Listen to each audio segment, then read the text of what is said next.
I'm like, you're supposed to poop. Either too much. Everyone does it. There's a book. I don't know. What? This whole time I thought it was just me.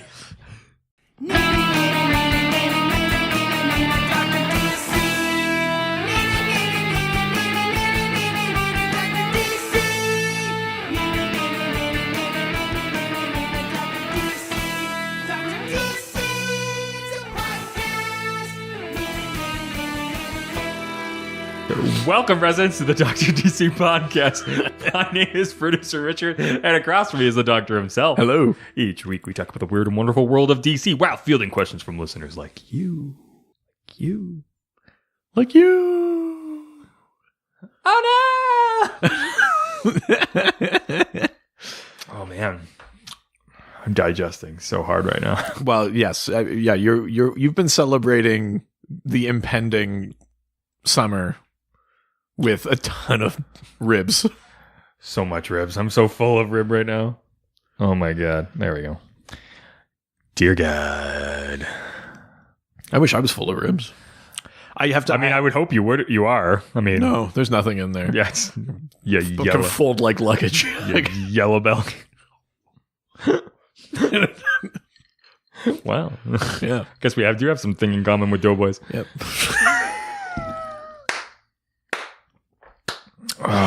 Oh, it's too good. Did you hear the episode? Sorry, this is such a side tangent. Did you hear the episode of Doughboys after Weiger had said that on Gabrus's podcast, and then they were all talking about it, and like he's definitely like, I kind of regret saying it, but I can't take it back now. Yeah. You're just like, oh God, what a horrible thing to have admitted like 7 beers in.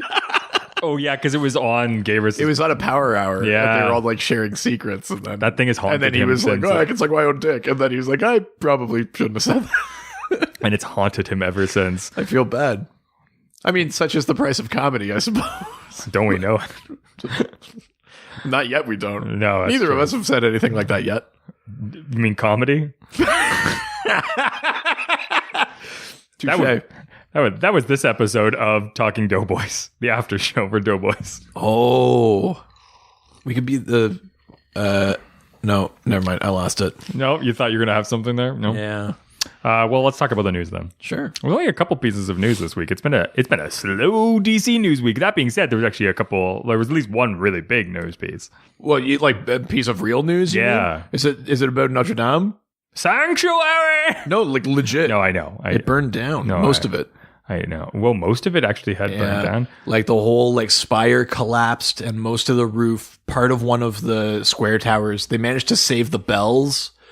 But like bunch of like priceless stained glass, historic works of art, sculptures, all sorts of things are gone. Do they know what caused So it? not DC related. Sorry. No. I was really following it today because I lived in France for a bit and I like, Do they know what caused it? well, they haven't come out and said it, but there's a suspicion that it's related to like restoration and renovation work being done on that section of the cathedral. Yeah, but drills don't even get hot enough to burn through. Notre Dame was an inside job. I guess. I mean, when it was either choose me or the fire, and fire won. Hellfire! No, that's really insensitive. It's okay. No one is hurt. Yeah, you can always get sanctuary. Not anymore. Poor Quasi. There was one death. Well, I guess I don't know. Do the gargoyles count? Oh, yeah. Well, I mean, no. Depending on the time of the day that it happened, I guess. No, they don't because they suck. They're the worst part of that movie. No. It's really the best. And what's the DC news? I've had enough of this. I've had enough of topical discussion.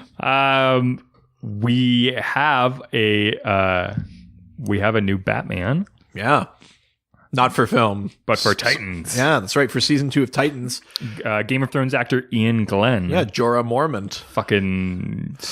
How do you feel about this? I'm kind of into it. He's sort of like the atypical look. Yeah, What about the blonde thing? That doesn't bug me. They made Aquaman Polynesian. Like, it doesn't bug me either. That's better in many ways. I mean, it's not you the know? first. It's not the first time we've had a blonde Batman. I guess like Val Kilmer is kind of blonde. Yeah. But yeah, I mean, like people get hung up on things like the color of the hair and stuff like that. But then like people also love Michael Keaton's Batman. Like Batman's never had like a curly fro like Michael Keaton has. That's true. Like, and there's all sorts of, you could pick apart like every sort of physical I don't care attribute if you wanted to. I like this guy though, and I think he has the right kind of look to be like a stern sort of mid-career Batman. Totally. Yeah, I'm into it. It makes a ton of sense to me. I actually was not surprised. Now, do we all. know if we're actually seeing him as Batman or just as Bruce Wayne? Because I could have sworn I saw a couple of headlines that said he was cast as Bruce Wayne, which to me maybe says that you won't see him fully suit up or something like that, but you'll maybe Bruce and Dick will have some like relationship or something. Well, that's really interesting. I did not know about that. I don't know that even those things said it, but I just thought it was interesting that so many of the headlines were saying Bruce Wayne specifically. But so yeah, I'm pumped for it. I fucking love Titans the first season. I like that we just got sort of hints of Batman in there. I hope he doesn't become too much of a thing, but using him a little bit in there, I think is good to further develop Dick's story. I think Dick has to get to a place where he doesn't just resent Bruce. He has to get to a place where he accepts his time with him and then goes off and does his own thing. And I think actually having Bruce in there is important for that. Yeah, you know what? And it makes sense that is the Batman to his Robin. I think that like that casting makes sense, and I could see that happening. Well, because even in the first season when you saw Batman, he was a little slim. He wasn't a thick boy like Batfleck, right? No. Like he was. He was a little like trimmer. So I think like physically that's right. Yeah, I'm all for it. I like it. I mean, that's a pretty big casting post Game of Thrones. I wonder, I feel like we might get maybe a bit more of him. Yeah. Yeah, maybe. I mean, it's not a no-name actor. So it feels like that's true. You don't usually you don't grab that role first after Game of Thrones if you don't think that it's going to be something worthwhile, I would think. Yeah. But yeah, I'm looking forward to whatever that turns out to. Yeah, I mean, I don't think I'm hoping for this to turn into seeing Batman versus Deathstroke. Like, I don't want that. The show is Titans. I want it to focus on them. But in service of Dick becoming Nightwing, like finally accepting things and moving on and being his own hero, I think it is important to have him in there. So I'm excited to see some actual like Bruce in there. Yeah, definitely. Next piece of news, and the last piece of news, there's a bunch of positivity coming out from the first like week or two of Shazam. Yeah. Apparently it's tied for the highest DCEU cinema score. Oh, okay. Nice. With Wonder Woman. Right. Okay. It's certified fresh on Rotten Tomatoes, whatever that means. Yep. Money wise, it's not doing as well as Wonder Woman or a lot of the other DC stuff. Like, I think that it's like first weekend was like 53 or something. But they also made it for way less money too, right? Like its margin for success is different too, right? Like if Aquaman made 600 million, they'd be like, oh fuck, because that one they put so much money in. But Shazam is made on a smaller budget, so it doing as well as it has is already great. They've already hired a screenwriter for the sequel and stuff. Like it's a success in the eyes of the studio and obviously in the eyes of people seeing it and reviewing it. And, like we talked a lot about it on the Patreon, patreon.com/Dr. DC. Nice. Buy our merch. But we both love this movie. It does a lot of things really, really well. And the thing that it does that no other DC movie has done is be, generally speaking, a film that's good for families to watch. Yeah. There's a couple of kind of crazy jump scares and stuff like that in there, but like... It's definitely going to like test the limits of your child's ability to handle. I was thinking about this a little bit, though. I mean, like the movies that we grew up with and stuff like that, and we consider like classic sort of, your parents put this movie on, let's watch the movie. Like some of them are pretty fucked up. Yeah, I don't know if they're in Back to the Future, never-ending story, like... Oh God, never-ending story, the horse. Maybe not quite as like grotesquely brutal. scary, but like... I don't know. I've been trying to like think of like how do I actually feel about it. Yeah. Younger than 6, you're maybe pushing your luck, but like 6 and up, I think you're fine.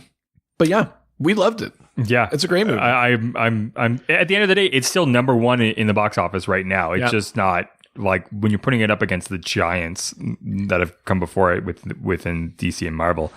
It's again though. I think the scale is different, right? I think it would be unreasonable to expect Shazam to make $1 billion.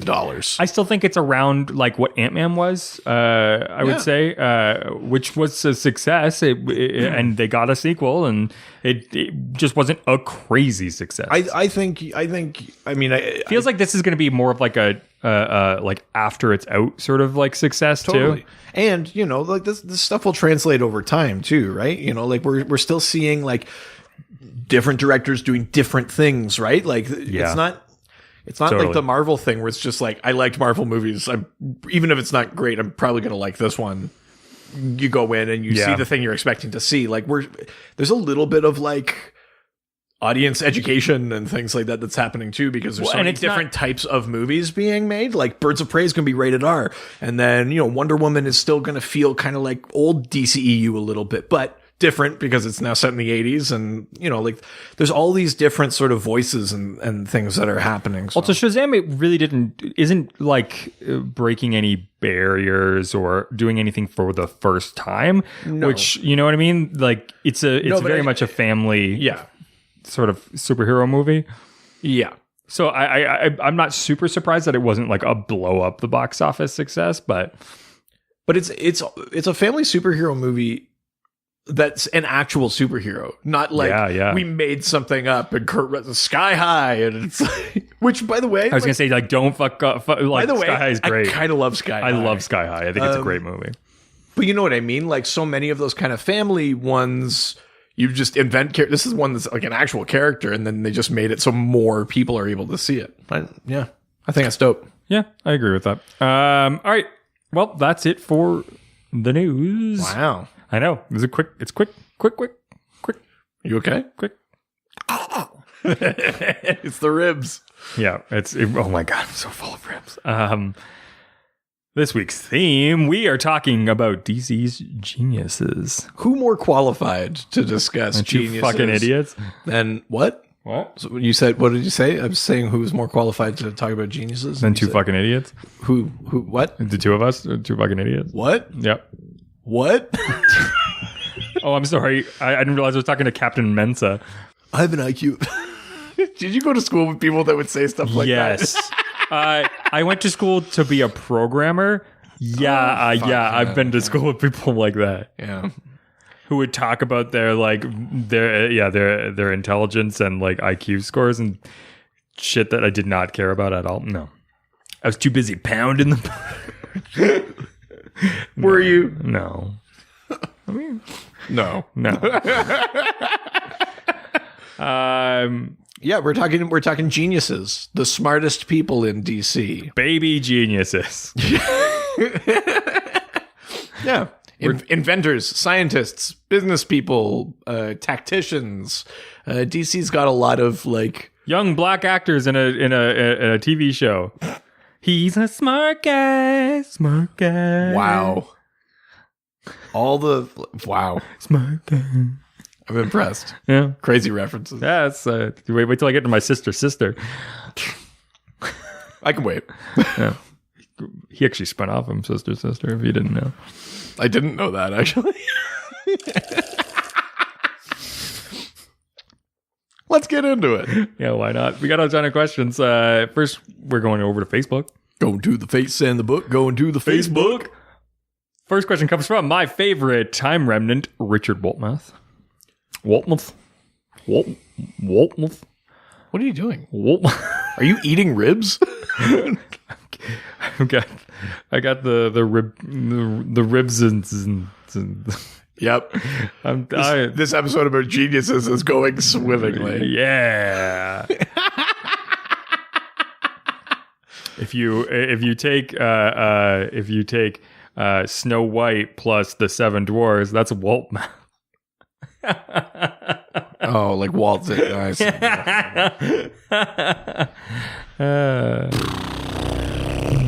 What was the question? If you minus 7 Jews, No. that's Walt. I mean, technically, if we're talking about Disney, Yeah. yes. Yeah. But let's not go there. All right. Richard Waltman asks, is Brainiac the smartest being? I mean, the argument could be made. So Brainiac Let's make it. Brainiac is from Fucking stretch this time. Jesus Christ. He's from the planet Kolu, and everyone on that planet is. I like their chocolatey drink. You mean Kahlua? Yeah. Okay. Oh God. Not a lot of people know, but that's where it came from. Oh, it came from Kolu? Well, you're a genius. You're going to make a great drink like that. Yeah, fair enough. Yeah, drinking is always the mark of genius. Brainiac is from the planet Kolu, where like all of the inhabitants are, generally speaking, hyper intelligent. And Brainiac himself, there have been a few different iterations, but basically he's kind of like bionic. Like he is Koluan, but he has sort of machine bits. He has some sort of, depending on the version, like technopathy and like mechanopathy kind of powers. And he's kind of like he becomes like a collector and like a repository of like knowledge and civilizations. That's the thing where Brainiac comes and like shrinks a city and bottles it and takes it, right? Like he did to Kandor on Krypton and things like that. So just by virtue of being long lived and sort of being kind of part computer and kind of collecting these civilizations and things like that, I mean, he is extremely intelligent, and he has a huge wealth of knowledge, and is very smart. Is he the smartest being? Maybe, but there are different versions of Brainiac too. So you could maybe make the argument that the like, I don't know if it has an official name, but the sort of like mega Brainiac that sort of survived Flashpoint and then was collecting broken timelines for Convergence sort of existed kind of outside the multiverse. You saw him in New 52 Future's End and then again in Convergence. Maybe that Brainiac was the most intelligent because he ended up being, so intelligent that he had all this access to technology and things like that. And he was actually able to send various heroes back in time to basically undo the original Crisis on Infinite Earths. Which is pretty impressive. But yeah, I think a version of Brainiac, you could make a good argument that he's the smartest being. What do you think? I mean, I always kind of get hung up on it. It's like the variable definition of like intelligence too. Like who knows the most? Like, like you and I are street smart, but oh, so street smart. Yeah. I'll have your finest heroin, please. That's 2 heroines for me. Yeah. No, that's far too many heroines. I'd like to drink my heroin alone. I like that. I was like, yeah, I'm street smart. I do drugs. That's the first thing I said. I don't know. I kind of get hung up sometimes on like, are you smart just because you know a lot of things? Or is there an element of like wisdom, like the application of your knowledge? Because I think like that's data retention versus because I think that's the bit where Brainiac kind of falls down, right? Is that Brainiac is all data retention, but not necessarily like good decisions. I mean, can be strategic, but not like. But when you're like, what is your plan again? What are you doing? It's like that's not very smart. Like. There's something because he's too cold, he's too machine-like, he's too removed that you sort of lose something there. I think like in terms of a sort of like dynamic intelligence, like being able to adapt and overcome and use information in like unique ways or conniving ways or things like Lex Luthor's way up there, even though he's technically not as intelligent as Brainiac. Brainiac has a thing called a 12th level intellect, and Lex is not. No, but Lex has like Yeah, he's outsmarted Brainiac. He's gotten Brainiac under his control, or like these things have all happened before. So I mean, to me, Lex is probably smarter than Brainiac, but Brainiac knows more. And when you're talking about who knows the most, it's Metron, the new god. He sits on the Mobius chair, and he literally has all the knowledge. Oh wow, he's the god of knowledge. He knows everything. So I mean, if it's just about having the answers, it's Metron. Oh. But I don't know that that's necessarily the mark of intelligence or intellect. Do we know who the wisest is? Oh, like to flip it completely the other way. Maybe they don't know the most, but they're the most experienced or intuitive. Solomon. Yeah, you're setting me up for the Shazam thing there. Definitely not. But probably like a character like maybe Phantom Stranger is something who's very wise. Doesn't necessarily know everything or know, but is there like who's the oldest character maybe? Well, this is why I was kind of going for maybe something more celestial, someone like, I mean, I guess it's technically the presence. It's God. Wow, in DC, but that's the cop out. Yeah, that's such a cop out. Yeah. So I think the next thing to that though is Phantom Stranger, who's kind of an agent of the presence. I think I would make the argument that he is the wisest, though not the most knowledgeable nor the smartest, but maybe the wisest. There's all these different components, right? Like this is the problem in the real world too. We're already shitting on people that we're talking about their IQ tests, but that's only like one part of being smart, right? That's true, yeah. Being able to like logically move through things does not a smart person make, like there are other elements. So, well, I mean, this will come up more this episode, but just in terms of raw data, it's not Brainiac. But he's up there. But I'd say it's between him and Luthor in my mind for like sort of general intelligence. Yeah. I mean, I'm dumb as shit, but I feel like I make some good choices. Well, yeah, that's right. Well, broken clock, right? Yeah, that's right. Exactly. Apparently, Richard's wife has a question. Oh. She has her own agency. She can be more than just your wife, Richard. Yeah, tell us her name next time. Yeah. Jeez. I didn't, not in a creepy way, just... You pig. You're so woke, Richard. Yeah. I told you that? That's right. Yeah. Yeah. Now, see what this bitch has to say. Jesus Christ. All the goodwill. Just gone. I like to keep it just balanced constantly. Perfectly balanced as all things should be. There goes the goodwill. Nice. Dusted. Did you see that? Have you seen the meme where it's they show the like snap and that like Spider-Man goes away and then you see like Deadpool with the vacuum? Yeah. Like, it's like, it's okay, I got him. Yeah, it's really funny. His wife asks, where would you rank Wonder Woman and the ladies on the island? 10 out of 10s, all. Jesus. Well, I think in a previous episode I had talked about how, like, in the Golden Age and then in Morrison's, like, Earth 1 version, there's this idea that the Amazonians are technologically advanced as well. Like, the invisible jet was originally a Amazonian thing. Mm-hmm. They had the purple ray, which is this healing device, all these things. Yeah. And generally that's sort of forgotten or not used in Wonder Woman comics. They just basically make them like these eternal sword and shield maidens, essentially, right? But if you're taking that version, like that Earth 1 Morrison one that's sort of inspired by those kind of Golden Age comics or even some of the Silver Age stuff, I still don't know. I mean, there must be inventors, there must be great minds, there must be some geniuses among them. But if I'm to just classify the Amazonians, I don't think they have superior intellect. Except in the dynamic where they are by far more emotionally intelligent than any other group on the planet Earth. Like they are more compassionate. That goes both ways though, because a lot of them just want to turn their back on man's world and stuff like that too. But I think this is a man's world. Philosophically, the teachings of the Amazonians are more forward thinking than like the Atlanteans are like horrible xenophobes and like violent kind of distrusters of the surface. The Amazonians are like, oh, men kind of fucked this up. But it's like, but we should spread compassion and love. Like, they have a better outlook, even if they don't all necessarily embody it all the time or whatever. Yeah. So emotional intelligence, absolutely.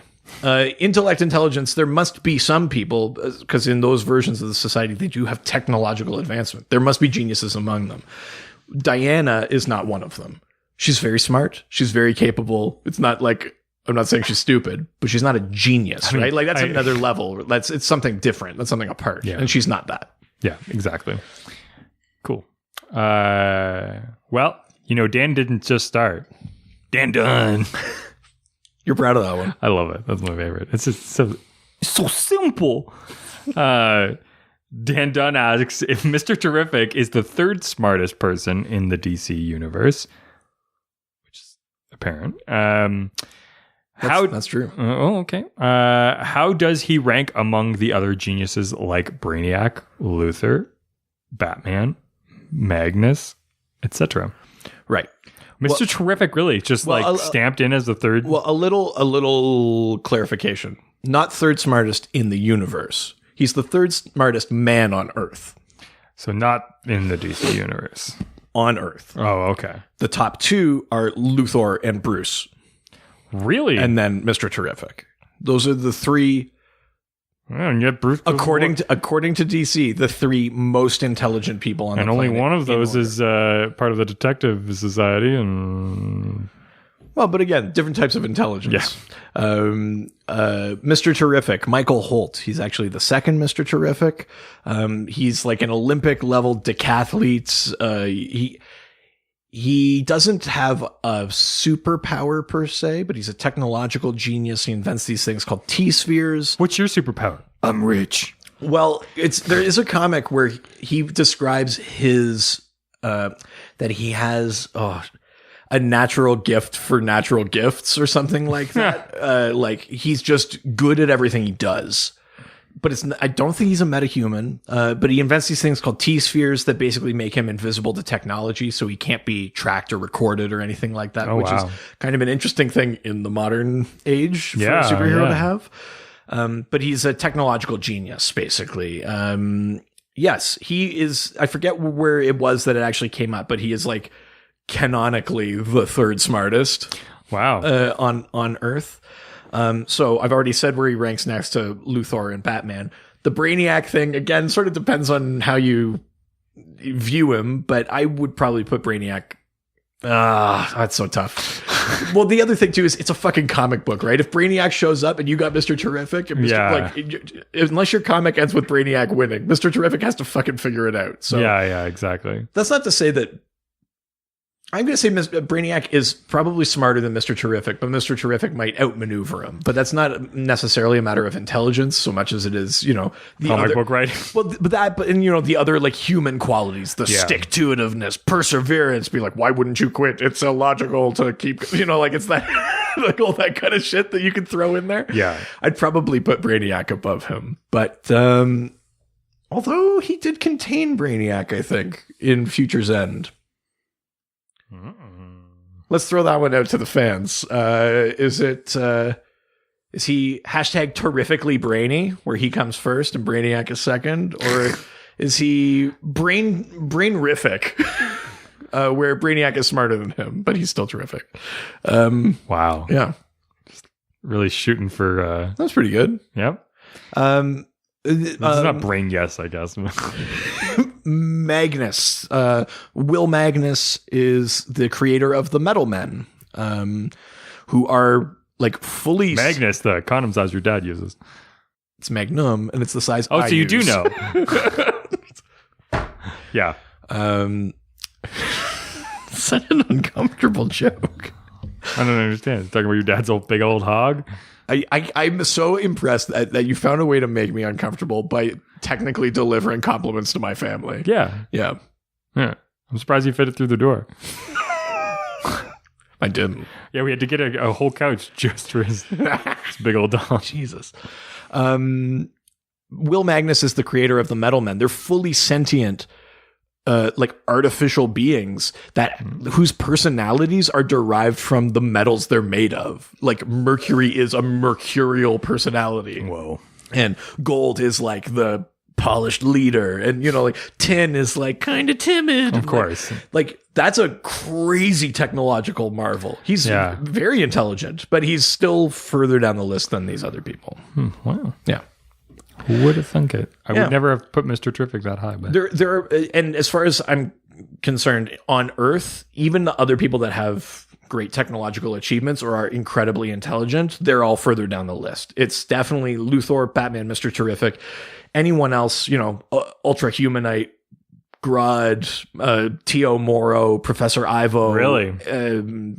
Far down the list? Further down the list, not necessarily forever down. Silas Stone, like Cyborg's father, even Cyborg himself, they're all further down the list to me. Yeah, I guess, yeah. I may come to regret that later because I'm thinking of something else, but let's save it. All right, well, we're leaving Facebook, heading on over to Twitter. Twitter. I just wanted to let you drink, but...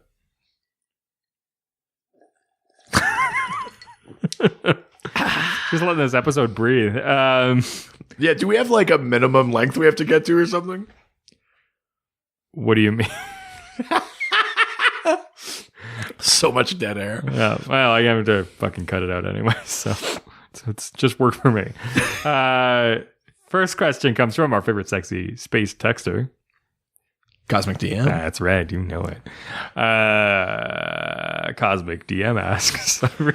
You're just in a zone right now. I think I've just like worked really hard. Is it the ribs? It's mostly the ribs. I'll be honest, the ribs and the vodka's not helping. I'm feeling a little loopy.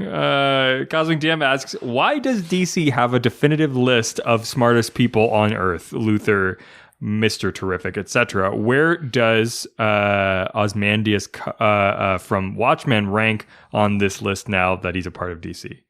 Right. As for why DC has it, I don't know. I don't. But because if you're gonna make smart people, you gotta see who's the smartest. Yeah, I mean, I'm sure there's some sort of thing like that in Marvel too, right? Where there's like maybe a comic book where someone says, there's no one on this planet smarter than Reed Richards or whatever, right? Like the name like Richards, I mean, I get it. Name like Reed. Oh yeah, fuck. Yeah, we can both lay claim to that. Yeah, I don't know why. Could you? I don't understand. Because my name is Reed. We're 113 episodes in. Everyone knows. Last episode, we spelled our names out at the end of the... Oh, yeah. Oh, God, that's what you were spelling? I didn't even realize. Let's go back to Mike. Yeah, I don't know why there's a list other than, like, it's kind of fun to know... Who's the smartest? Who's the smartest? That's the best I've got as an answer there.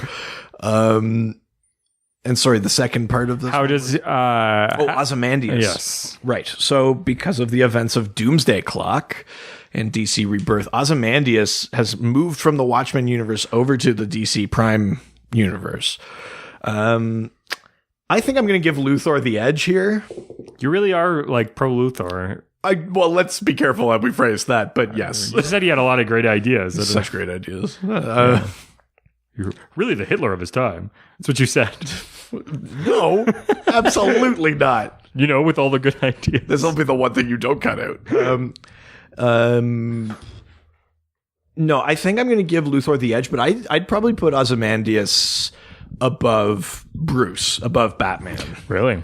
And again, that's not to say that Batman can't beat him, because Batman beats Luthor. Like that. Oh yeah, that just happens. Yeah, but like just having intelligence and things like that, I think Ozymandias would be above Bruce and Mr. Terrific. I'd probably, if I'm going to revise the list based on current continuity and things like that, Luthor, Ozymandias, oh wow, Batman, Mr. Terrific, and Mr. so Terrific's on. The fourth. Yeah, he's fourth. Sorry, Michael Holtz, you're down to fourth now. All right. Next question comes from James Polson, who asks, what genius is the most egregious or egregious? Egregious. That's the Jesus. Look, ribs. Egregious. You're a grown man with a degree. Yeah, but ribs. What genius is the most egregious example of wasted potential? By this, I mean, which genius could make the world better by making new discoveries, but wasted their time being a hero/villain? Well, Hero or villain, I would assume. Yeah. the obvious answer is Luthor. I was going to say Batman. Well, Batman's wasted potential has more to do with his wealth, I would say, than his intellect. Luthor's is about his intellect, because he's this guy that always says, like, I would be considered Earth's savior if it wasn't for fucking Superman. Yeah. He's like, he's an unrealistic expectation of, like, he's an alien, blah, blah, blah. It's like John Cusack setting unrealistic potentials for romance. Just saying. Well, yeah, I mean, if you're looking to say anything for ideas about romance, there's a problem. But Yeah, I guess that's true, too. it's like, just follow them until they give in. Oh, God, when you put it like that. No, okay, then who's the British guy that... I can't think of it. oh, fuck, that guy. About a boy, dude. Oh, Hugh Grant? Yeah, fuck, he set unrealistic expectations. I mean, they all have those. Yeah. Those are, not great role models for the most part. No, it's definitely Luthor. I mean, there are numerous occasions where Superman has kind of called him on it and been like, if you put half the effort into, like, curing diabetes that you put into people would like you a lot me. more than Superman. Well, it's like, if you just stop trying to kill me and used all of your resources and intelligence to just do one good thing, you would be the hero. Yeah. And he's like, he can't get past it. Like, there's in the New 52, there's a comic, an issue during... I can't remember when it is. Oh, it's maybe just at the start of Darkseid War, where Superman and Lex are in LexCorp together, because Lex is part of the Justice League at this point. Yeah. They're in LexCorp, and this guy is dying. His name's Neutron. He's dying. He's got cancer, and all of, like, Lex's scientists, they're like, we can't do anything about it. And Lex is like, and Superman says something like, come on, Lex, you're always telling me that you're capable of great things, so you're just gonna let this guy die? And Captain Cold is there, and he's like, Superman just challenged Lex Luthor to beat cancer. It's like, and Lex is like, get out of my way, and he's like, because he's too prideful, right? Like, he can't take it. So, like, but that's an example of, like, why hasn't Lex cured cancer? And the short answer is because there's nothing in it for him, because he can cure cancer if he gets it. That's the thing, you know what I mean? Like, there's nothing in it for him. In the previous, like, before Flashpoint, in Action Comics 900, there's a story, and I'm going to kind of paraphrase a bit because there's some weird shit in it, but essentially Luthor is bonded to this, like, very powerful cosmic entity. And he has sort of all the power in the universe. He can pretty much make anything happen, but the condition is he has to be content. He has to be, like, satisfied. And for a brief moment, everyone in the universe, because of his power, is content and happy and satisfied. There are no more wars. There's no more fighting. Batman smiles.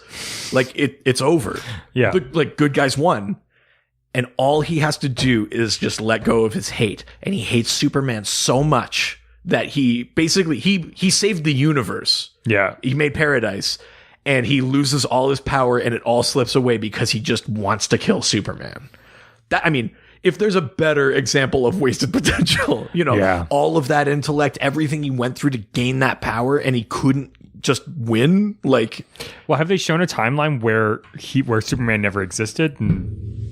Well, I don't know about never existed, but the Nail was about one where he, like, doesn't become a hero or something like that. There are different versions of Luthor. I mean, in Red Sun, Luthor is the president of the U.S. It's the last country on Earth that the Soviets haven't taken over. Of course, because U.S. with Soviet Superman. And Lex ends up beating Superman with his mind. He doesn't end up beating him with kryptonite or anything like that. He makes a reference to the bottle city of Kandor and says, like, are you going to put the whole world in a bottle? Yeah. Because of the sort of totalitarian regime that Superman set up. And Superman's like, oh, fuck, like, I did this all wrong, and leaves. Oh, wow. So Lex beats him with his mind in that universe, but that's like an Elseworld tale, and it happens once. Yeah. So it's got to be Lex. I mean, he has so many resources. He's not just smart, but he has the resources. He could literally make anything happen if he wanted to, but he doesn't want to. And that's a waste. Yeah, I don't think I could say it any better. No. Next question comes from Dave Rossi. Hey, Dave. Dave! Turn off the podcast. Please, God, turn off the podcast.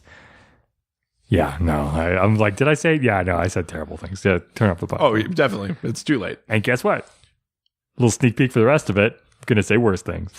Dave asks, is there an existing story that explains the lineage of Brainiac from beginnings on Kolu through Brainiac 5 of the Legion?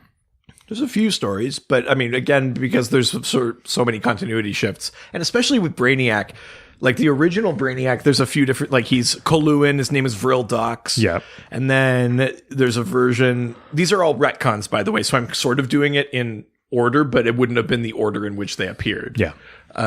There was a version that was like a mentalist, a human guy named Milton Fine gets sort of like taken over by these nanobots and becomes a Brainiac. But the nanobots were sent by Vril Dox from Kolu.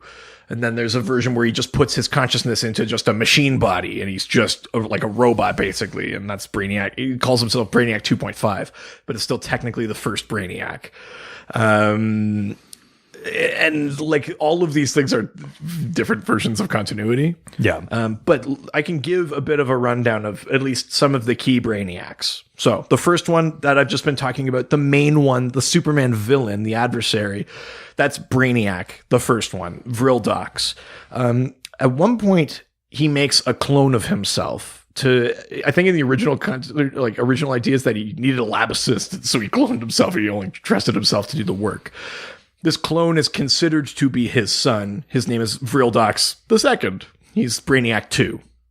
So where Brainiac is an adversary and a villain, Brainiac 2 was generally speaking a good guy. Mm-hmm. Although very, very current continuity, Scott Snyder's Justice League and like Justice League No Justice, Brainiac 2 is not so good. But essentially that Brainiac 2 created a sort of like a peacekeeping force called Legion. Not the Legion of Superheroes, just called Legion. I gotta be careful how I say this because it's pretty horrible. At one point in the course of Legion, there's this other character whose name I'm going to forget, starts with an S. But she has sort of like a quote unquote unstable biology. This is all going to sound very bad. She has a quote unquote unstable biology, goes into heat. Rapes and kills Brainiac 2. God. And then bears his son, whose name is, I think, Lural Dox, and that becomes Brainiac 3. Vril Dox 2 comes back from cloning or some sort of resurrection or some shit like that. But Lural Dox, Brainiac 3, starts kind of good, but I wouldn't say goes explicitly evil, but basically like takes over Legion from Brainiac 2 and uses it for a different purpose. They become a team called Rebels. He fakes Brainiac 2's death. Like there's some like crazy shit that happens in there. There's a Brainiac 4 in between there somewhere who is female, I believe. I can't remember her name. It's like, it starts with a K, something Dox, Kaj Dox or something like that. And then Brainiac 5, Quarrel Dox, is the member of the Legion of Superheroes in the 31st century. He is explicitly a good guy. He's a hero. And he's a heroic descendant of the Brainiac lineage. And next to Brainiac, the most famous Brainiac. There are some other ones that have sort of cropped up from time to time. So there's a Brainiac 8, who was basically like a female android that for a bit was called Indigo. She was on like the Teen Titans and stuff like that, or Young Justice or something. And she was like a heroic personality. And then you discovered that was like a cover for being Brainiac 8, actually constructed by a future Brainiac 6, I think, and sent back in time to sort of take down the Teen Titans or take down Donna Troy, I think, specifically. But then the Indigo good personality ends up sort of winning out over Brainiac 8. Brainiac 13 is a future Brainiac that sort of comes back in time and is involved in like the Our Worlds at War series and sort of New Krypton and things like that, sort of near the end of the pre-Flashpoint era. That's Brainiac 13. He's in there. There's a Brainiac, I think 417. That's the Brainiac that exists in the 853rd century. And that Brainiac, I think, is like a tool of the Justice Legion Alpha. which is like the sort of solar system Justice League of that far, far future. I think that Brainiac is good, if I'm remembering correctly. But every once in a while in a story, they'll be like, "Oh, but have you met Brainiac?" Insert, you know what I mean? Like it's like a fun, of course, thing to do, yeah. Like, here's a different Brainiac. That's like just a story thing. But the main ones, first Brainiac 2 definitely has a big like run in the comics because Legion and Rebels were both big runs. So Brainiac 3 as well, and Brainiac 5, of course, with the Legion of Superheroes. Those are the main ones. Everything else is sort of like fun writers like be like, what if there's another Brainiac? But yeah, I'm not pointing in from one story, but that's a very quick version of some of the lineage. All right. Next question comes from Talking Superman, and of course is going to talk about the lineage of Superman. Let's do it. Talking Superman asks, how do you think Zor-El compares to Jor? Oh, right. So Zor-El is the father of Supergirl. He's the brother of Jor-El. So Talking Superman was actually pointing this out on Twitter the other day, so I'm just going to throw it out as part of the conversation. Is that he pointed out that Zor-El and Jor-El had very different ideas about how to survive the destruction of Krypton. Jor-El was like, quick, put our infant in a rocket. And Zor-El said, what if we protect an entire city in a sort of bubble and we keep them safe? And Talking Superman's point, I think, was that like maybe if they worked together, they could have saved more Kryptonians. But like Zor-El was like, we'll protect Argo City. And Jor-El was like, baby in a rocket. As you do. Just on the surface of that particular argument, I'm inclined to give it to Zor-El. But I think even Zor-El trying to protect and preserve life past the destruction of Krypton, I'm pretty sure that the discovery was still Jor-El's. He's the one that realized what was going to happen. So we kind of come back again to this argument, like, what is the bigger argument? Is it who has the most knowledge or who's capable of uncovering knowledge? Or is it who is wiser with what to do with that? Because I think the argument is that probably Jor-El is smarter. He's able to discover these things and sort of make these scientific, achievements. But Zor-El is the one that's like actually maybe thinking more about the general population and like, how do we save more Kryptonians, not just your son? So I think on wisdom points, I'm probably going to give it to Zor-El. Yeah. Cool. With that, the Dr. Chief podcast will be back after this quick break.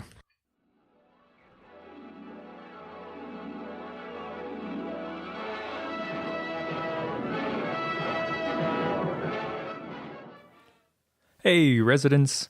It's producer Richard here. Just wanted to take a quick break in the middle of this podcast to talk about our amazing sponsors, Great Lakes Grooming Co.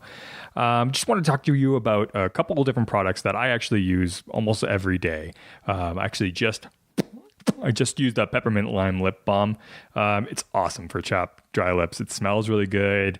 You don't get that weird sort of like thick goopiness that you get from some chapsticks. It's great. It's super affordable and definitely something that I cannot sort of exist without.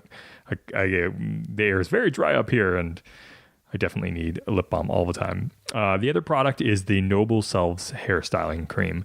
I've got pretty thick hair and I tend to have a hard time finding hair products that work really well. Either they're too thick and they get sort of like stiff in my hair and feel really hard or whatever, or they don't hold strong enough. And then I have to put a ton of it into it. So it becomes expensive as well. This has like a medium to light hold, but honestly, it's got a super soft feel and it actually does the job that it needs to do. It holds my hair in whatever position kind of I want to put it in. It's perfect for everyday use and casual styles. It is a water-based styler. You're not getting a ton of those terrible chemicals that you would with some of the off-the-shelf stuff. But because of that, it washes out super, super easy. Great Lakes Grooming is meant to be easy to use, ready, rain or shine. It's one of the only like sort of styling companies that I actually can continuously go back to, and it's something that I used before we even got a sponsorship. All their products are purposely designed and environmentally responsible in Canada. So if you're here, great, little much less shipping. If not, it's totally worth the cost, and it's actually super affordable. Got to make, if you're from America, you got that American dollar, so it'll even cheaper for you to buy. But they like to say it's ready for adventure wherever one may find themselves. So whether you're where we are, up in the Great Canadian North, or down in the American South, wherever it may be, you guys can definitely count on these products to be great, no matter how you need to use them. And for you lucky residents, we have a 10% off that Great Lakes Grooming is going to offer on any regular priced products. All you have to do is go to their website, www.greatlakesgrooming.com, and just use the promo code DRDC podcast. So remember that website again, www.greatlakesgrooming.com, and just use the promo code DRDC and then just podcast. Now back to the show.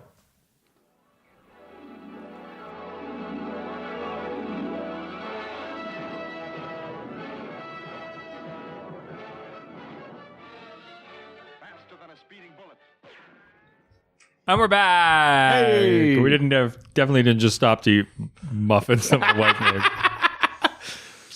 Yeah, if Richard got weirdly quiet while I was answering that last question, Because I was eating. it's because of the delicious baked goods. Could you at least put your pants back on? Oh fuck. Or cover it or something? Well, there's no covering there. All right. Cavity hurts whenever I eat sweet things. Then stop eating sweet things. Oh, but I like eating sweet things. Well, life's tough, huh? Oh, just come over here. I'm gonna lick you. No. Oh, I wanna lick a little sweet thing. No. Oh, Daddy made a cutie. Can we go back to the commercial? Sure. No. Oh, no. Never mind. Let's keep going. Next resident is Raspberries Refuse, the kind you find on a second-hand podcast, who asks, I would like to get your opinion / ranking of Darkseid's intelligence. Would you consider him a genius? Also, I would ask, I want to ask how you feel about each live-action interpretation of Lex Luthor. Right. I'd certainly put Darkseid on the scale of genius. I don't think I'd make him like the be all end all, but the thing is that like he is inventive and strategic and Like a military genius? Yeah, and Machiavellian, the way he can manipulate people into doing what he wants and things like that. It's all like pure evil. Like it's so sadistic and horrible and just outright cruel. But objectively genius, I would say. Again, I don't think I'd even on the cosmic scale put him like most genius ever, but he's definitely up there. Absolutely. I think there's a certain amount of, I guess you get two types of sort of totalitarian rule, right? You get one where there's a person who's kind of a buffoon and it's everyone else holding it together and they're the figurehead, right? And that's kind of like, like a Trumpian America or, or, Hitler's Germany or things like that, where the guy in charge is sort of secondary almost to everyone else keeping the infrastructure around them intact, right? To keep their power under control. Darkseid, no matter who is beside him, is like rules apocalypse, right? Like he doesn't have to, every once in a while someone tries to, there's these backdoor deals or things like that. But like Darkseid's elite, Granny Goodness or Glorious Godfrey or Desaad or Kanto or like any of these other characters, like none of them are in charge and they would be fooling themselves to think otherwise. Darkseid is always the master of whatever the plan is, even the one they think they came up with. So he's not just a figurehead. He's not being propped up by the people around him. Yeah. I think that's what proves his genius, right? There's lots of people who are just despotic rulers that like, because they're the one that's doing it, but it's not necessarily held together by them. Darkseid is the one holding it together. So, yeah. Despotic rulers. Is that a Despacito? Yeah. Yeah. Yeah, you know a bunch of despotic rulers. I only know that because my wife loves that song, and today we got into the car like after work, and she had been driving earlier, and it just like volume at like 40, just blasted Despacito at me when we got in the car. I hate that song so much. It's a lot of fun. The second part of that question, rank live action Lex Luthors. Mm-hmm. I think I have my ranking. Who's your number one? Because I know who my number one is. Well, it used to be different. Really? Yeah, until recent things happened, and then that person. Of Lex? Yeah. Sorry, your number one used to be Spacey? Yeah. Are you fucking kidding me? No, I really like that version. Oh, it's Michael Rosenbaum, man.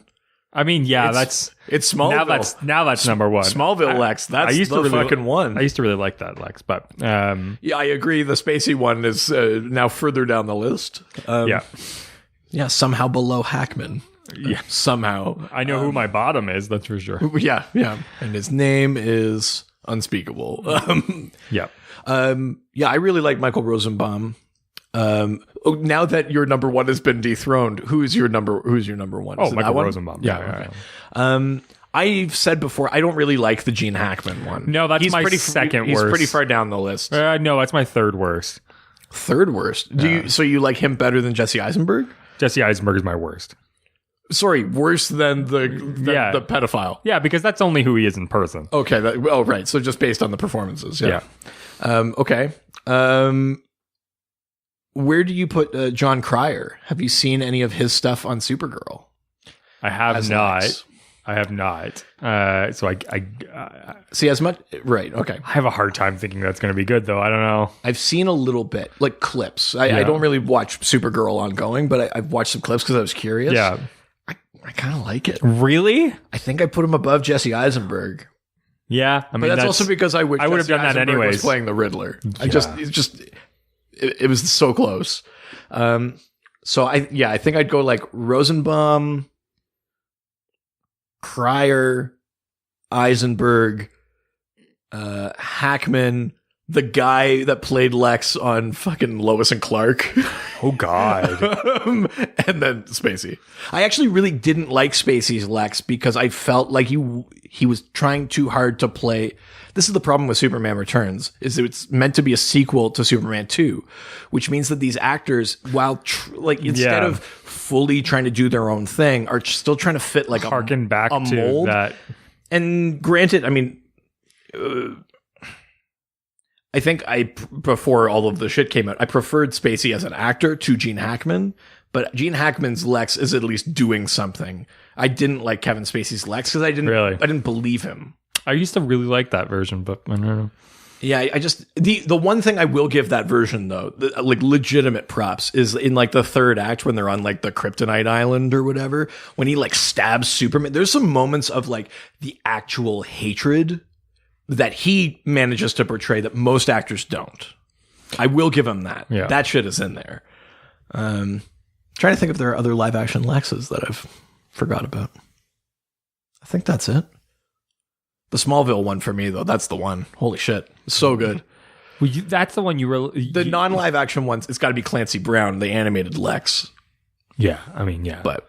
I mean, the thing is with the Rosenbaum version, you gave him a reason to really hate. Yeah. Like you really like built that friendship up and then broke it apart, and I think it's in like the series finale where there's like a scene between the two of them, and Lex is just like, I know who I am. I'm the villain, and it's like, oh fuck, it's just like the two of them talking, and he's like, oh, I need to see that. Yeah, and he's just like, I know you're the hero, and I know what I have to be. And it's like he's almost like resigned to it, and you're like, oh, like no, you could not be this. It's so like, it's actually really kind of heart-wrenching. Because the only thing I think that Rosenbaum's version didn't really do is come across the intelligence. Yeah, I suppose so. I never got that sense. Like smart enough, but not like super genius. No. And I think that's really hard to be that type of person, and then also like to be like the flashy rich guy and be a super genius. Like that's a hard. Reality of that, I feel like it's rare that you would get I think that much charisma and intelligence. Well, the way that comics masks it is that so much of who Lex is about his image. So in a way, it almost like dampens his intelligence until he goes to use it. You know what I mean? Okay. Like, there's so much of like, how am I viewed? And then there's the moment where he's like, I need to build a thing to take down Superman. And then you're like, holy fuck, he's smart. And then he's back to, you know what I mean? Like, in the way that we were talking about, it's hard to portray the wisdom of Solomon. It might make sense if it was like an active thing he had to do. I feel like Lex's intelligence is like an active thing. Like, do you know who did a good job of it was, that wasn't playing Luthor, was the villain from the first season of Supergirl, that rich guy? Oh, yeah. Maxwell Lord? Yes. I feel like he did a really, really good job of kind of portraying that sort of that's true, actually. charming guy who's like actually like super intelligent. I really thought that was a very like Luthor-esque sort of performance. Yeah, definitely. All right. Let's go to the next question from EC, who asks, with the strong link between genius and autism, do you think some of these characters could be considered autistic in some sort of way?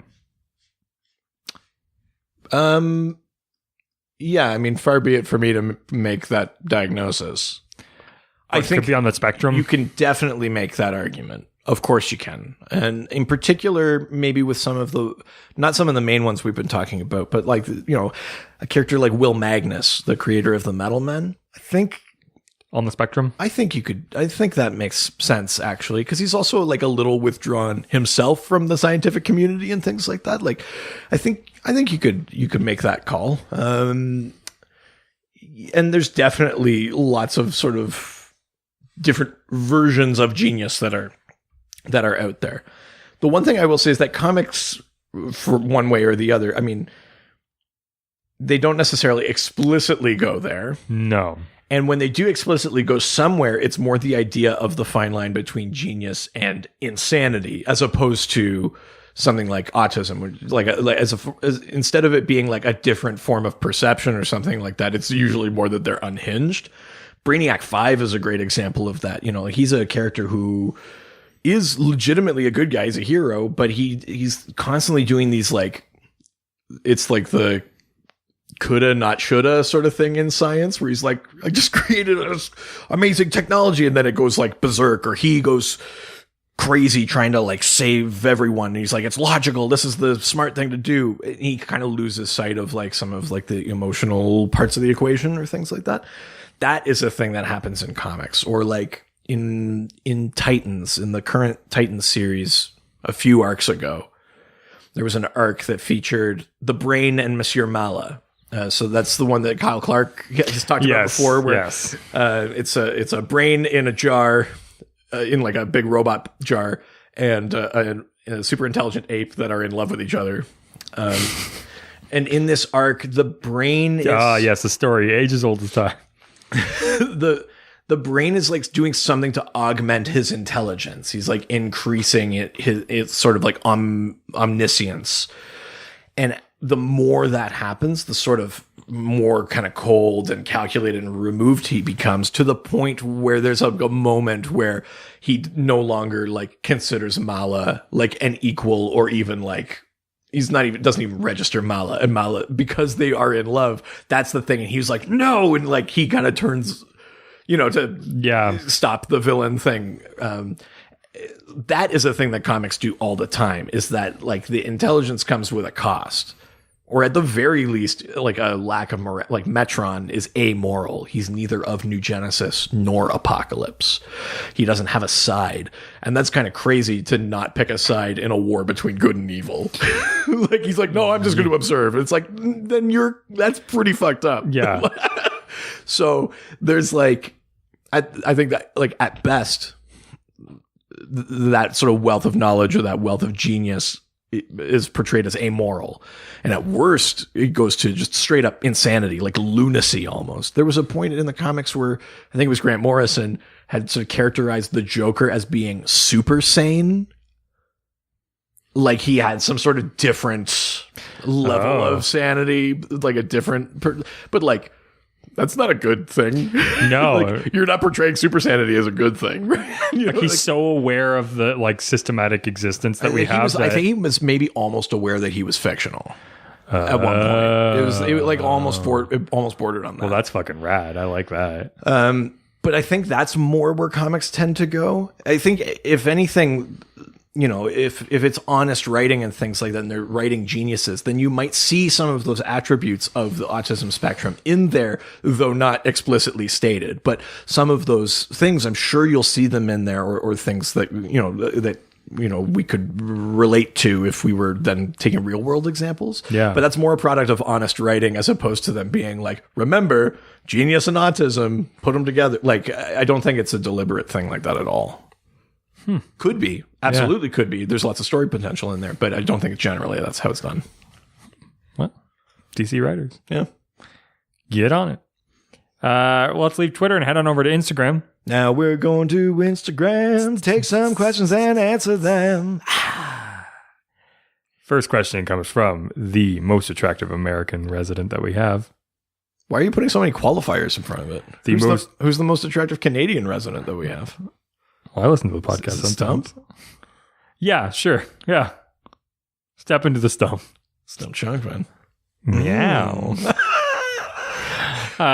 Real Josh Gill asks, Gill. Oh, sexy Gill. Why isn't Superman's yellow sun enhanced intellect not more prominently portrayed? Which is a very good question.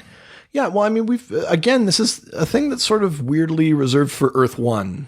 Like in the Earth 1 comics, Superman's intelligence is kind of cornerstone. Like in the first volume before he's really like Superman, when you see him, like he's like going around to like Star Labs and stuff and being like, here's the equation you need, and then leaving. And like he is super intelligent. In Grant Morrison's All-Star Superman, which is really like a love letter to the Silver Age, you know, that is a Superman who's extremely intelligent. He creates like a serum to mimic his powers that he gives to Lois, and he, you know, he's taking care of like a miniature sun eater. He's like forging mini suns in the Fortress of Solitude to feed this sun eater and all this kind of stuff. Like, he's a very, very intelligent guy.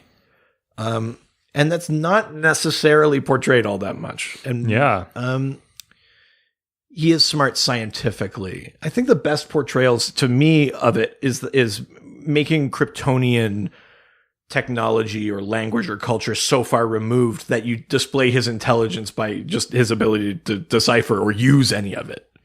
You know, because I think there's a thing too where it's like, because it's comics, it's like if you make him too smart, then you don't need Batman. Yeah. Or I mean, you can still find a use for Batman because Batman's more cynical. So his version of intelligence is different than Superman's. But, you know, like the Green Lanterns have access to the Book of Oa, which is like everything the Green Lanterns ever know.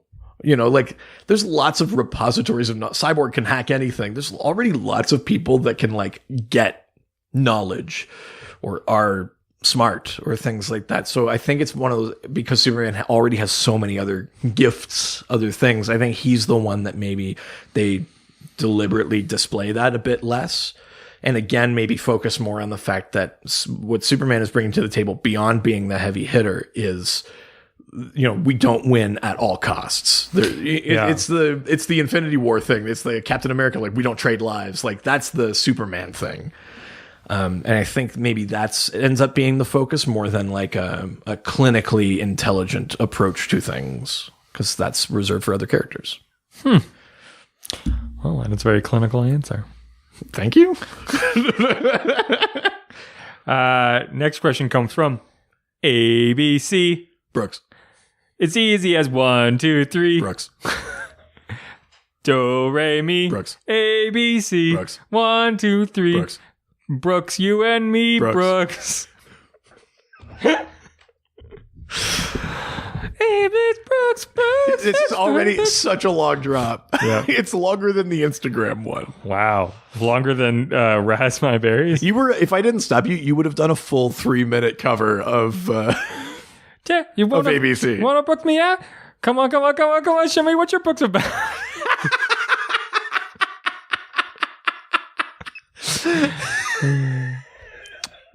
I could keep going. Try it, the Brooks without your Brooks. A Brooks on sleepless nights. Let me show you Brooks that I know Brooks from right.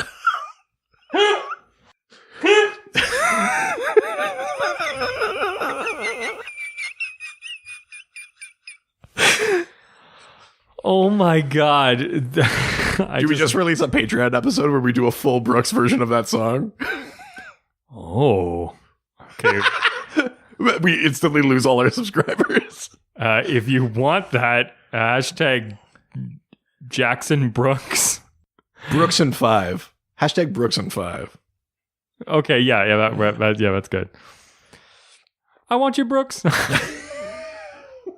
I'll be Brooks. I'll be Brooks. Jesus. What did they ask? I don't even care. This is too fun. ABC Brooks asks, are you more of a fan of the heroic geniuses or the villain geniuses, and why? I mean, to read, it's probably the villain genius. Are you talking about yourself in the third person? To read, this is good to read. Reed likes this. Reed think this is good. Villains are Reed's jam. I think the villains are more fun to read because that genius, if you're taking like a standard comic book arc, basically 5/6 of it is them being one step ahead of the hero. Yeah. So every time you see Batman be like, I'm gonna get, and then be like, oh fuck, twist. And so you get to see like, what's the trap you've laid out, or what's the big secret weapon, or things like that. Like, that's fun to read. I think it's maybe more dynamic in sort of traditional writing than the heroic genius. But ultimately, you get to see them pull it off, right? Because they always win. But I think I have more fun reading the villains. Yeah, I kind of have to agree with that. I think that like there's scenarios where like good people get super intelligence, and I find that really fun writing. Yeah. But generally, I like when the bad guy gets it. Yeah. I mean, I guess the thing you're maybe applauding more is like the hero's ingenuity as opposed to necessarily their intelligence. Because especially if it's intellect against intellect, you still have that thing where like the villain has to be ahead for like 5 of 6 issues or something like that. So it's really more about like the hero finding a different way to think about something, or, like it's like a final act that the villain isn't capable of. But it's as opposed to just matching smarts for smarts, it's always some sort of like reversal of fortune or kind of reversal of perception kind of thing that ends up winning the day for them. So yeah, I think it's villains is the one I prefer. Yeah, totally. That was such a short question and the longest possible drop for it. I'm okay with that. I know you are. You're trying to pad this episode. God, I know. I got to get that time frame. Jesus. Next question comes from Mr. Shane Webb, who asks, "G'day, lads." He's Australian. Is he? Yeah. Oh, g'day, lads. There you go. Yeah. G'day, lads. Is the smartest man in the world. What is Luthor's... If this is too long of a question, I'm not going to do this. As the smartest man in the world, what is Luthor's greatest scheme? Preferably something clever, not just, I built me a super suit full of kryptonite, let me punch you with it. Also, are there many stories where the world's greatest detective and the world's smartest man go head to head? There are a decent number of stories where Luthor and Batman go up against each other. Mostly more modern age. Like post the 70s, basically, is when most of them happen.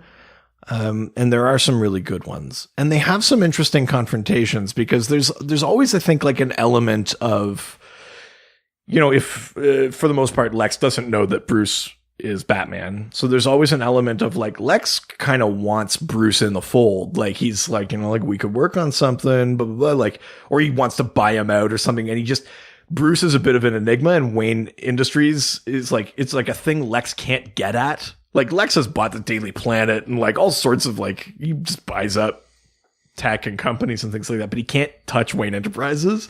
And so I think there's a little bit of like a professional rivalry there that he enjoys. And so those are interesting relationships.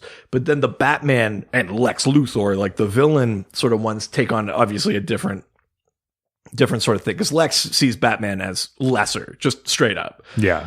But Batman is so kind of savage and single-minded that you kind of can't beat him.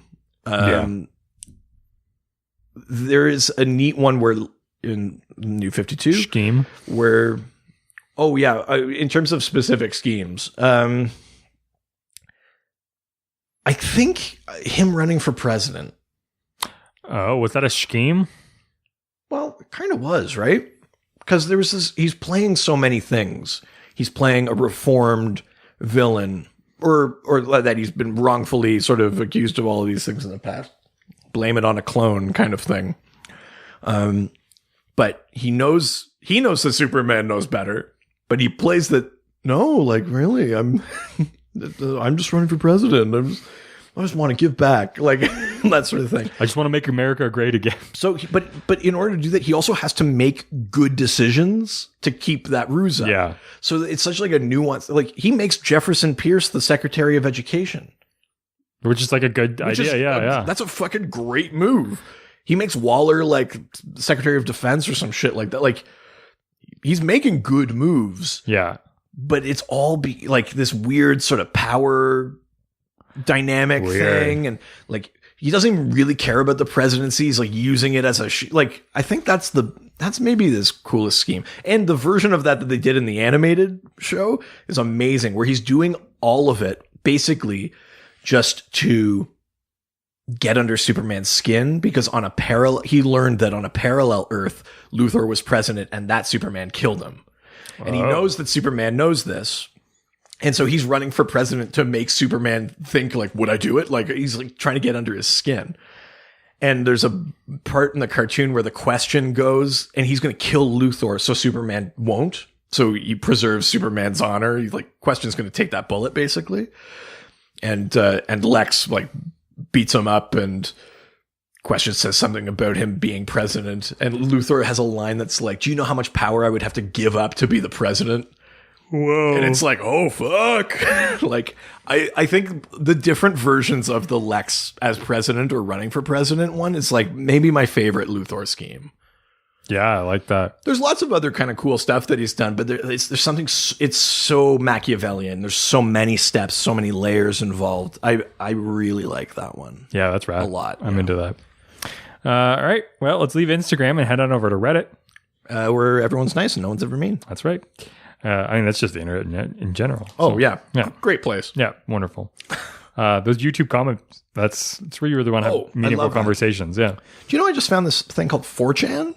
Ooh. Everyone is so lovely. Well, that's double nice than Reddit. It's like sunshine and rainbows. Yeah. Yeah. There's all these nice people in this place called the dark web that just want to sell you stuff. There's this place called 8chan. I don't know if you've been on there, but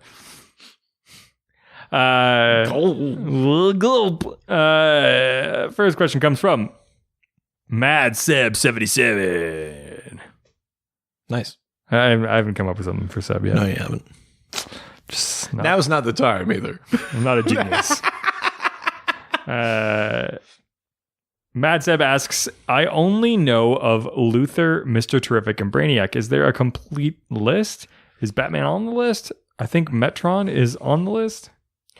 Well, so we've already talked about this list a fair bit. Yeah. There is no complete list. Like they don't literally look for the Dr. DC Genius book coming out this fall. Yeah, that's right. They don't literally rank everybody. You basically get the top three, like we've talked about. Batman is number 2. Yeah. Metron is not mentioned in that. And I think part of it might be that, I mean, Metron is himself very intelligent, definitely a genius. But I think there's an element of the idea that like the knowledge he's gained through the Mobius chair. It's like a tool that has all the knowledge. Okay. So it's like, is he the genius or is he just because he's on the chair? You know, Batman sits on the chair and he becomes the god of knowledge during Darkseid War. So it's like, is it more about the chair than the person wielding it? In many continuities, Metron is a genius no matter what, but I think just the knowledge he possesses because it's part of that chair sort of excludes him from that list. But also that list, like I said before, is meant to be like earthbound. It's not the universe. Yeah. Metron is a new god and so does not qualify. I've mentioned a couple of other people in there. Doc Magnus, T.O. Morrow, Professor Ivo, the Ultra Humanite, Gorilla Grodd. These are all like genius level characters. Eobard Thawne is kind of genius level. I mean, you can make the argument for Cyborg. You can make the argument for a bunch of the Robins, or specifically Tim Drake. But yeah, actually just Tim Drake. Never mind, not a bunch, just Tim Drake. But you can definitely go Wally West. Maybe not genius, but very intelligent. Yeah, I mean, there are lots of people on the planet that have the capacity to do great. Dr. Savannah, you know, another villain, of course, but there's lots of people that have the potential for great things or you know, have superior intellect or things like that. Ted Kord, even the Blue Beetle. I mean, like that's maybe someone that doesn't necessarily always live up to their potential, which is kind of a thing. It's definitely a thing that they sort of allude to in Countdown to Infinite Crisis, where he's saying like, I've played up the idea of being a joke. I'm kind of, you know, all this. He ultimately gives his life in that comic, but that's sort of a thing for Ted Kord. He's also very smart. Dr. Midnight is a very specifically talented individual. He's a physician, like a doctor, and he's medically quite gifted, but not, you know, beyond. He's not like a computer genius or anything like that, but he has a very specific type of intelligence or skill set or whatever. So again, it's these variable definitions of some of these words. There are people that are very skilled in like a thing, and then there are people that are just broadly smart, like Batman or Luthor or whatever. But no, there's not like a list just published somewhere where you'd be like, you can go down and be like, oh shit, Wildcat, you're down in like the 200s. like there's nothing like that. Again, the Dr. DC Genius list will be coming out this fall. Yeah. Barbara Gordon, I think you can make, absolutely, she's a genius. Barbara Gordon, I might put top 10 on Earth. Oracle? Yeah. Nice. Yeah. She's exceptionally intelligent. That's awesome. Yeah. All right. The last question comes from the other doctor, Dr. Hoot. Hoot? Dr. Hoot. Hoot, Hoot. That was the Mr. Mime voice. I don't know why I did that. Oh, Dr. Hoot. Oh, Mr. Mime. Mr. Mime. Terrifying. It's Dr. Hoot asks, what's your favorite invention made by a genius in the DC universe? For their money, the Metal Man. Right. So this has come up already. Will Magnus. So we've talked about the Metal Men, but the actual invention isn't the Metal Men. It's this device called the responsometer. And the responsometer is the thing that basically takes material properties and gives and applies them to like artificial intelligent personality. So it's like, what is a physical property of the element mercury? And it's Mars, liquid, it's liquid, malleable, it's all these kind of things. And that responsometer not only makes artificial intelligence, but gives it a personality based on a physical property. That's an insane invention. Yeah. That's the fucking craziest invention ever. So, I mean, that's way the hell up there. Absolutely. Will Magnus with the responsometer, and by proxy, the Metal Men. Totally. I'll throw another one out there. I'd say Professor Ivo, who's the creator of the Amazo android. Yes. Amazo is the android that can absorb the powers of the Justice League. Which again, we got him on one of the episodes of The Flash. So that was in the crossover this year. Yeah, that's right. Elseworlds crossover, they do fight Amazo. Amazo is also, you see him in Under the Red Hood. He's in Young Justice. The Young Justice one is like a version that I like, where he kind of has to say what power he's going to use, or say whose power he's going to use. He just goes like access Martian Manhunter, and then goes intangible, and like access Flash, and runs. Like, access Black Canary. All these kind of things. But that idea, because you're not only talking about something that is, again, basically artificially intelligent, but you've built something that can absorb all types of different powers. Metahuman powers. It can absorb the powers of technology, like things like the Green Lantern ring. That's that's a piece of tech, but it can absorb and replicate that power. Like nth metal, the properties of nth metal, it can absorb and replicate the powers of the Speed Force, Kryptonian physiology. That's a pretty outrageous thing to have invented too, right? Yeah. And to be able then to have this thing that can think and cycle through them and use these powers in creative ways and blah blah blah blah blah. Like that's also pretty crazy. I mentioned Tio Moro. He's the creator of Red Tornado, who's had a weird, complicated history with a few retcons, but is essentially like a sentient android who is also sometimes host to a wind elemental. And I think if you take that one where it's like, you're like an elemental looking for a host and you find it in a machine, and it's a machine that can withstand your power or something, like that's also pretty impressive. And Tio Moro invented other reds that are the other elements. So if Red Tornado is air, then there's Red Volcano, which is earth. There's Red Inferno, which is fire, and Red Torpedo, which is water. Those are all like red bots that Tio Moro created. With these bots combined. And both Tio Moro and Professor Ivo, I think in the past, have made androids of themselves to, psych out the Justice League and shit like that. Yeah. Greatest invention. Whew.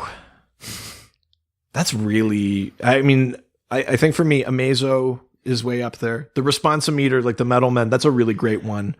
I just want to think a little bit more. Do you have one that you can think of? Like a piece of technology that you're like, holy shit, like that exists, or something like that? I mean, being able to put a phone book inside of the 60s back computer. I mean, that's just... I might say even like the cosmic treadmill. Ooh, I like that. I mean, I know we're kind of getting away from the genius thing, but like you built a piece of tech that's so like it can not only move fast enough to keep up with someone channeling the Speed Force, but it also is like it's basically a time machine. It's also it can physically withstand the stress of being run on that quickly. It's like that's a pretty crazy thing as well, actually, the cosmic treadmill. So am I giving Barry credit? Is Barry created? Or was it? Let's go back to the Silver Age. I think in the Silver Age, Barry might have created it, but that was before the Speed Force and things like that. I think a reasonable explanation is it's some sort of future tech. But cosmic treadmill is definitely up there for like craziest piece of technology. The T-Sphere, which is Mr. Terrific's. They could do anything. They explode, they scan, they hack, they does it count as a shield? Does the mother box count? Mother box isn't invented is the one thing. The mother box is like a sentient machine that it was not invented. I don't think it's like powered by the source, which is beyond the source wall, right? So that's interesting because, for example, like mother boxes can die. Like Lashina, who's one of the female Furies, she has these like very thin sort of razor whips. Those whips are meant to be made from the skins of mother boxes that she's like killed. She's killed their owners and killed them and taken their skins and made these whips. Like it's like that kind of shit. So I guess a mother box is up there. The Mobius chair itself. Yeah. Which is powered by element X, which is otherwise known as like the metal of creation. That's pretty wild. Green Lantern rings. created by the Guardians, that's sophisticated technology. It's got kind of like, it works like a computer, but it's also channeling this this very powerful energy though.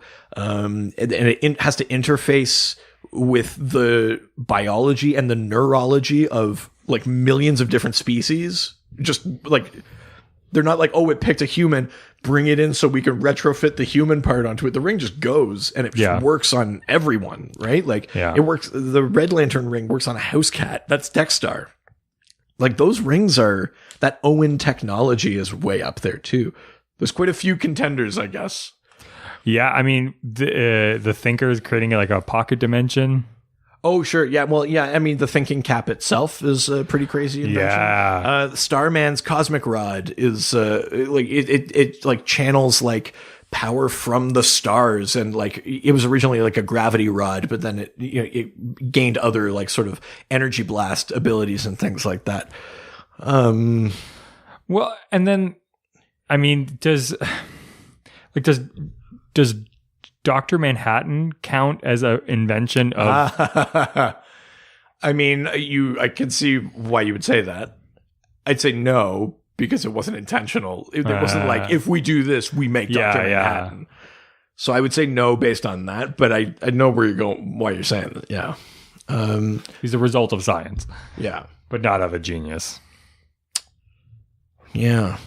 I think that's good. Yeah. I mean, I sorry, there's no definitive answer in there, but the more you think about it, it's like there's a lot of pretty wild shit that's technology. Warworld that Mongol has is like basically it's like a Death Star with like sort of infinite firepower that connects to his brain, and you can fly it anywhere. Jesus, it's it's all this kind of shit, right? Like, yeah. All right, well, that's it for this week. Which means you know what time it is. I certainly know what time it is. Yes, I can tell by the tone of your voice how prepared you are. It's time to do this week's Dial Doc. So if you're new, Dial Doc is based off of the original and now developed Dial H for Hero, which is now just called Dial H, right? No, it's called Dial H for Hero. Is it? Okay. The New 52 one was just called Dial H, but this new one that Bendis, like Wonder Comics, is that's Dial H for Hero. Yes, and the idea of that is basically you go on a random payphone, you dial Hero, and you get turned into a random superhero for some sort of allotment of time. Yeah. In the past, they were sent in heroes from fans. Yep. I don't know how they're doing it now, but it's a pretty cool concept. And so each week we try to come up with our own Dial H hero, our own randomly created on the spur of the moment. That's why I'm talking so much. Because of all of the thinking I'm doing. Right. Because I'm not a genius. Do you have one? Yeah. Mine is called Double Back. Oh, okay. So Double Back has the power to basically like undo and remake a choice or like an action, but God, I could use that ability. But only if the first time around it ends in their death.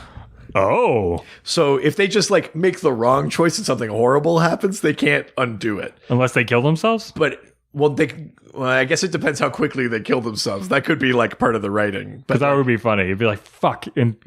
But they can, if their like choices and series of actions leads to their death, they can double back to like the choice that set that in motion. So basically. Are they immortal? I guess technically, unless you just constantly make the wrong. Yeah, I mean, I guess, but you're altering the timeline, right? Like they are dying. They're just, yeah. And like if you're double back, but then your like hour runs out and you die and the H dial's worn off, then you're dead. Yeah. So that's double back. They can only redo, like take a mulligan if it ends in their death the first time. Wow. Yeah. Okay. Mine is Squoosh. Oh no. Anything that they touch, grow up. Anything they touch shrinks down 100 times. Oh, Squoosh is their name? Yeah. Okay. May I ask? Oh, because there's like Squish, it likes to squish. Yeah. Okay. But yeah, anything they touch. So like a Midas touch scenario. Oh, right. So they can't control it. Yeah. Does it apply to them, or can they touch themselves? They can touch themselves. Right. Okay. Thank God. Yeah. I mean, that's just No. I mean, could you really tell? Fuck you. Yeah, not the gift of your father. Oh, shut up. You used to say I had a big hug. I mean, but in comparison to the mighty Jesus Christ. Stormbreaker. So yours is Squoosh. Yeah. And mine is Doubleback. That's right. All right. Okay. I actually kind of like these ones this week. Yeah. These weren't bad. No. Well, I'll fix that next week. Yeah, I'm so sorry, everyone. Did you like ours?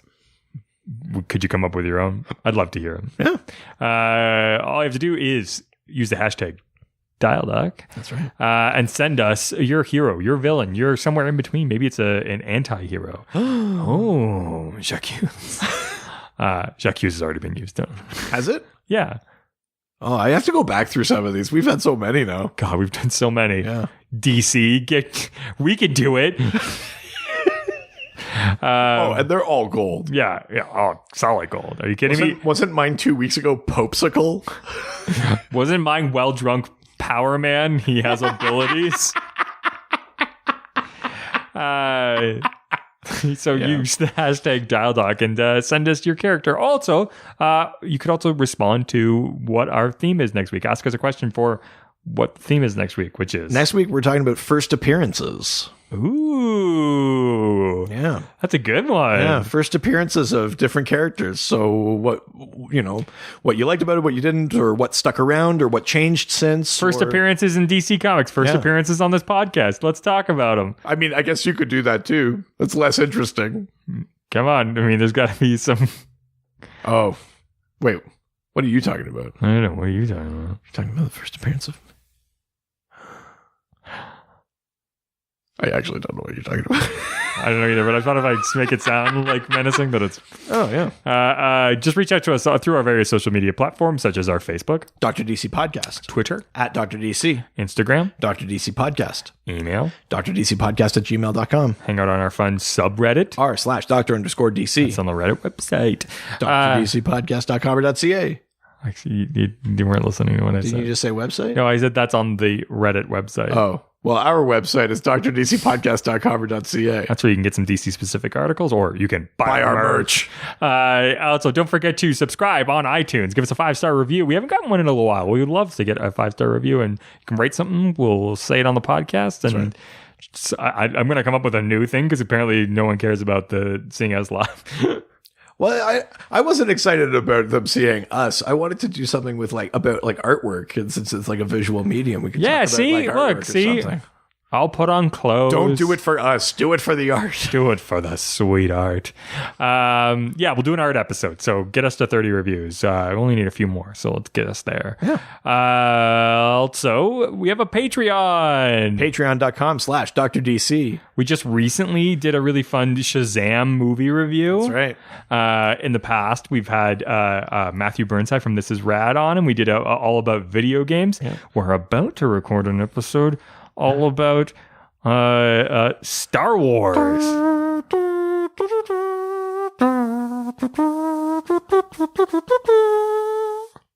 The Final Frontier. You're a wizard, Harry. Star Wars. Gimli, all those guys. Nobody tosses a dwarf.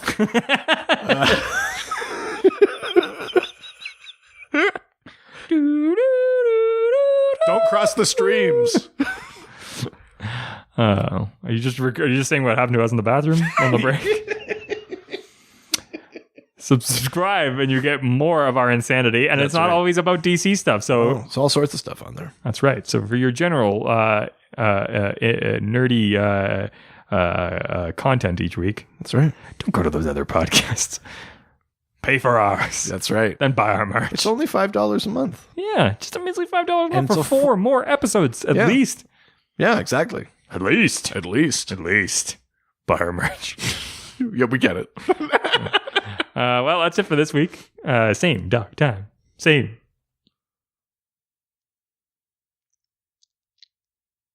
Stretching the time. Wow. Boat. Adios. Adieu. All the superheroes, they always fight for what is right. Live with danger and adventure, they are men of might.